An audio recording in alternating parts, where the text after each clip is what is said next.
Okay, so in this video, I'm going to show you a way you can make a Facebook business cover in Canva relatively easily. A few considerations when we start. It is really important that we get the size of the image correct. Now on Canva, the presets that they use may look good on mobile or they may look good on desktop, but they're not going to look good on both. So the template I've created for myself ensures that we get it right for both mobile and for desktop. So the key size that you need is 1958 pixels wide by 745 in height. Here you can see I've made these boxes where I know that the key information needs to be kept in the middle because it'll look great on desktop, but once we go on mobile, you're not going to see the outer edges, you're only going to see the center. Likewise, where your profile picture goes on desktop, you're going to have a small amount of cropping there. So not a lot of people have anything along the bottom edge anyway, but it's just one thing to consider when you're designing a Facebook cover. Excuse me. So what I thought would be good to do is just make a basic cover that you can use in your coaching business. Really easy to do, just using a few simple effects. So I'm going to first of all choose a photo, and I'm going to choose personal trainer. So what you want to do, obviously you're going to have images of yourself, or hopefully you have images of yourself that you can use. If you don't, you can just use stock photos like I'm going to do for this example. It's always a good idea to choose images from the same series. That means you're going to have the same lighting, you're going to have the same subject as well, and it's going to make the design process a lot easier. So in this one, the first two that pop to mind are these two images and the top four. So I'm just simply going to add them to this artboard, and we'll see what we can do. So we want to make sure that we can see the subjects, but it's not going to be in the foreground. We're going to make sure that this is more of a background. I'm going to show you a blending technique as well that you can use with your own images. So image one goes in, we'll choose this other one, put it to the right hand side, and then we'll drag it to fit. So what we can see now is that there's clearly an overlap, doesn't look too great. What we can do though is we can click on one, hold the shift key, click on the other, then we're going to change the opacity, and we're going to start making it semi-transparent. So we'll go to around the 40% mark, and then what we're going to do here is we're going to choose an element, and we're going to choose gradient. It helps if I spell it right. And then what we want to do is find the gradient that is transparent on one side and full colour on the other. Usually takes a few scrolls, and there we go. Obviously we don't want purple, but what would be really good in this image is white, because we've already blended it into a white background by making it semi-transparent, and there's quite a lot of white in the image anyway. So we'll choose the purple colour and we'll change that to white. So what we're going to do now is we want to blend the two images together. So here we have the box. The thing is, if we drag it too much, then we have too much opacity, so too much transparency. We want to blend it so it's just right. So takes a bit of playing around just to get it perfect. So I'm going to place that around about there, make it a little bit smaller.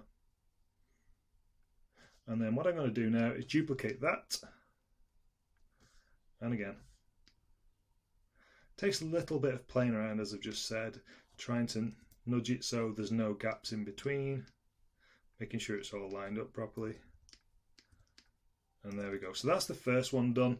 And all we're going to do now is click on the first one, hold the shift key, click on the others as well. We're going to group them, and then we're going to duplicate that.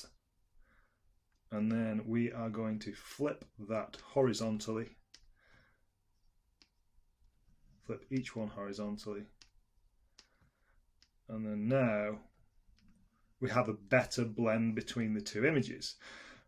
The reason why it's not too important that there is a bit of a white line here is because that's where you're going to put yourself, that's where you're going to put the subject. So we're going to go back into the photos now. I'm going to see if we can find this couple again, and there we have them.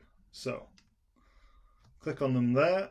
Now there is a little bit too much going on, but what we can do is use Canva's inbuilt background remover, which works really well.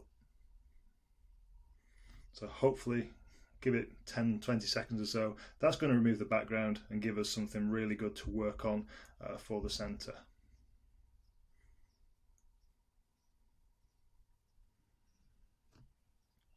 There we go, perfect. So I'm just going to make that a little bit bigger. And then what we don't want is any overlap, because sometimes with Canva, if there's any overlap on the artboard, it can just prevent you from exporting it, which can be a little bit of a pain. There's too much going on still, so what I'm going to do now is I'm going to highlight the outer two. I'm just going to reduce the transparency even more. And there we have it, far better. I'm actually going to lock them into place as well. Just move them along slightly, and you can see that I'm still making sure that everything is inside where we want it to be.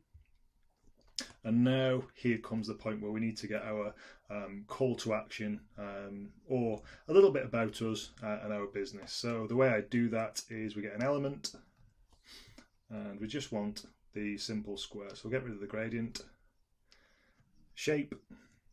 And what it's done, it's chosen colours based on the images that are already there, which is fantastic. Just want to change the shape of that. And then I'm going to position that. I'm just going to send it backwards. So it's coming from behind the subjects. I'm also going to lock them into place as well. Drag that behind them. Extend it across. And I'm going to go right to the end here. To bring it in a touch. There we go. And then gone to text. I'm going to add some text. Often telling people who you are and what you do is great. I'm not going to type it in properly. I'm just going to give it just for effect. So your tagline goes here. Easy enough. And then just because I like things being neat, I'm just going to reduce the line height. I'm just going to make it a little bit smaller as well.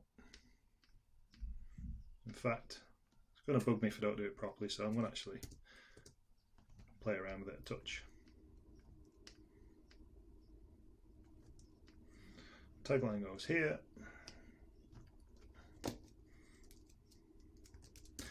A bit about what I do and who I help.